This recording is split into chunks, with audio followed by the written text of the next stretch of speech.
آپ اپنی دو غلطیوں کا ہمیشہ کہتے رہے ہیں کہ 2 مرتبہ میرے سے غلطی ہوئی میرے ٹائم میں. ایک غلطی آپ کہتے تھے میں پھر کبھی بتاؤں گا. Is it the right time? آپ نے جنرل باجوہ کو ایکسٹینشن دے کر واقعی غلطی کی تھی؟ بہت بڑی غلطی کی تھی، اور کبھی کسی کو ایکسٹینشن نہیں ملنی چاہیے فوج میں یہ بالکل کنونسڈ ہوں. بلکہ میں تب بھی یہ سوچتا تھا، لیکن حالات ایسے بنا دیے گئے کہ جی دیکھیں یہ ہو جائے گا، اس کو اسٹیبلٹی کی ضرورت ہے، یہ ہے وہ ہے. ہم نئے پاور میں آئے تھے، پرابلمز اتنے زیادہ تھے ہمارے اوپر. نومبر میں نواز شریف صاحب پاکستان سے باہر جاتے ہیں. ہمیں تو اس وقت چیزیں پاکستان میں اتنی مشکل نہیں لگ رہی تھی، تو آرمی چیف کی ایکسٹینشن کا ماحول کیسے بنایا گیا؟ یعنی وہ تو بہت نارمل حالات تھے. اگر آج کے مقابلے میں آپ دیکھیں تو آج معیشت بیڑا غرق ہو گئی ہے، پاکستان کے اندر ایک کیوس ہے، پاکستان کی صورتحال.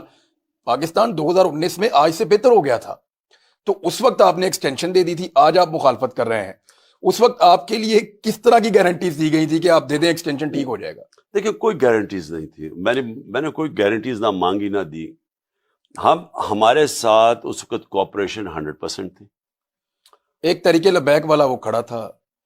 نہیں فضل الرحمان بھی پہنچ گیا تھا دھرنے کے لیے. وہ یہ عجیب چیزیں ہوتی ہیں نا، یہ اب تو ہم پیچھے جب دیکھتے ہیں نا، تو جب کام کروانے ہو تو یہ ایک دم ہو جاتی ہیں چیزیں، آپ میں ایک دم کوئی کٹ پتلیاں آ جاتی ہیں یہاں سے وہاں سے.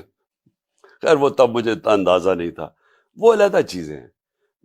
اصل میں سوائے اس کے کہ اس شروع میں مجھے سمجھ نہیں آ رہی تھی کہ کیوں نہیں احتساب کرتے. میں ان کو کہتا تھا، میں نے کہا میری تو پارٹی، میرا تو 22 سال سے ہمارا یہ ہے کہ جب تک اس ملک میں آپ احتساب نہیں کریں گے، طاقتور کا، کمزوروں کا نہیں، طاقتور کا رول آف لا قائم نہیں ہوگا.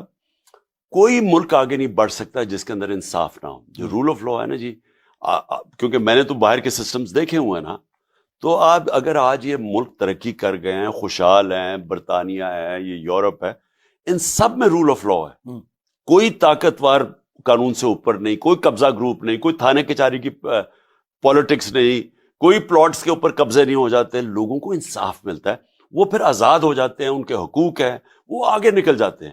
میں ان کو یہ سمجھا رہا تھا کہ جب تک آپ ان کو نہیں نیچے لے کے آتے اور یہ اس طرح دندناتے پھریں گے، یہ ملک کو آگے نہیں چلنے دیں گے. میں ان کو سمجھاتا گیا، وہ کہیں آپ فکر نہ کریں ہم یہ، اور وہ ان سے ڈیلز کرتے رہیں.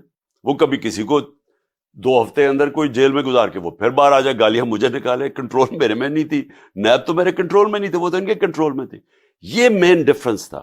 اگر آپ میرے سے پوچھیں نا کہ پرابلم کدھر آ رہا تھا، وہ یہ تھا کہ یہ بلیو ہی نہیں کرتے تھے، یہ کرپشن کو بری چیز سمجھتے ہی نہیں تھے. تو یہ غلطی آپ سے ایکسٹینشن کی ہو گئی، اور اس کے بعد ساری جماعتوں نے مل کر جب ایکسٹینشن دی جنرل قمر جاوید باجوہ صاحب کو، جس طرح تمام اراکین پہنچے اور پہنچ کے انہوں نے ووٹ ڈالا، جیسے شادی میں پنجابی میں کہتے ہیں نیوندرا ڈالنے آئے ہیں. تو جس طرح شادی میں لوگ پیسے دینے آتے ہیں نا، بڑے آدمی کی شادی میں اپنا منہ دکھانے کے لیے کہ دیکھو میں بھی آیا اور میں نے پیسے دیے، اس طرح جنرل باجوہ کی ایکسٹینشن میں سب نے ووٹ ڈالا.